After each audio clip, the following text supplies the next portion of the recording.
As we continue our celebration of Christmas, a season of our church year during which we are called to revisit all the signs from his birth at Bethlehem to his baptism in the Jordan at age 30, signs that reveal that Jesus indeed was the beloved Son of God and sent to us as our Messiah and Savior. So today the church calls us to remember that in the person of Jesus of Nazareth, God came to live among us in the context of a human family. And because of his place within it, we rightly call that family holy.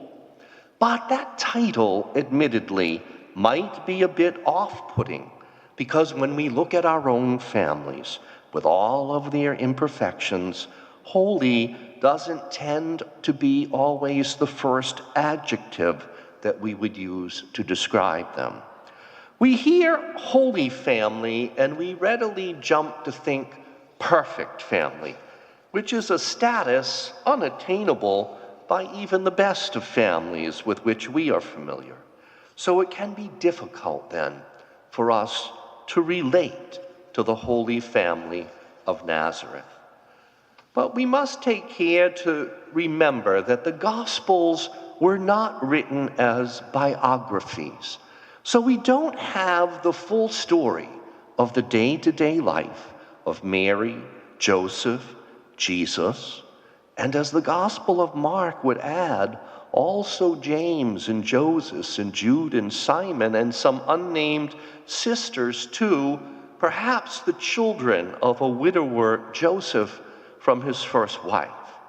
So this perhaps blended family living in Galilee in the northern area of Israel is placed before us as an ideal to aspire to.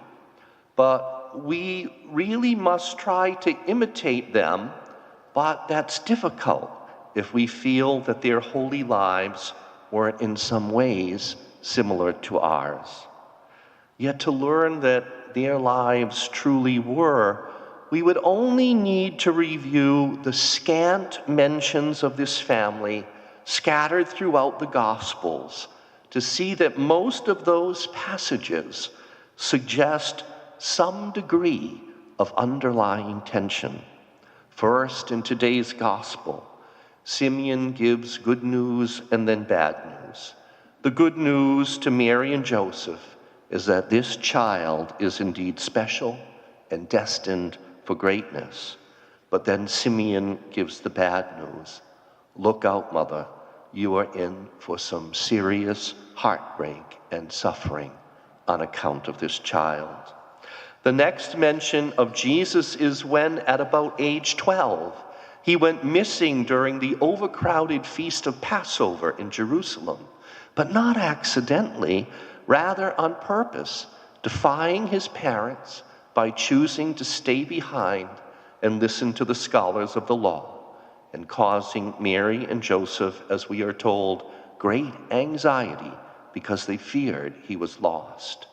In the account of the first miracle in John's Gospel, there's not just a little aggravation expressed by Jesus at his mother's nagging him to step forward and solve the problem of a lack of wine.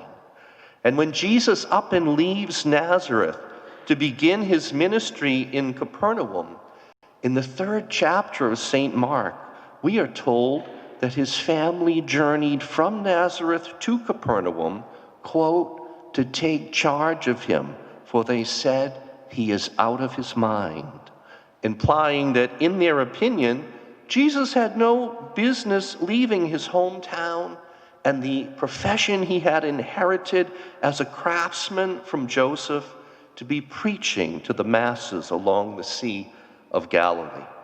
So the relations between the members of the Holy Family of Nazareth were not obviously always trouble-free.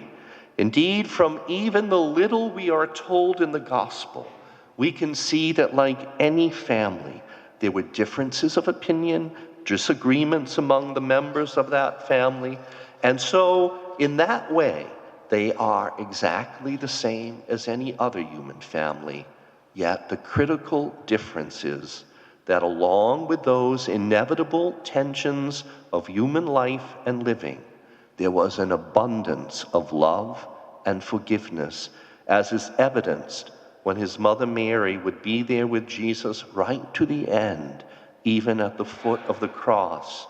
And after the death and resurrection of Jesus, his stepbrother James would become, as we know, the first leader of the community of faith in Jerusalem. And both he and his brother Jude would leave behind epistles encouraging our belief in Jesus and our adherence to his teachings that we can read right up to this very day. So it is not a lack of problems that makes the family of Nazareth holy, but rather that abundance of love, loyalty, and mercy that prevented that tragic alienation sadly seen in so many families who cannot get over their disagreements when tensions inevitably arise. Here at Christ the King Parish, there is a long tradition since the days of Monsignor Tosti of remembering the Holy Family and seeing them not merely as a model of perfection to be admired, but as a family to be imitated. This is evident in the sculpture you encounter every time you approach the church from this back parking lot, with that thought-provoking charge engraved below it. Family, become what you are, implying holy. Indeed, thus may the love, the patience, the understanding, and especially the forgiveness that we exercise towards those with whom God has placed us for our own growth in strength and grace and wisdom, enable all of our very human families to become what they are called to be.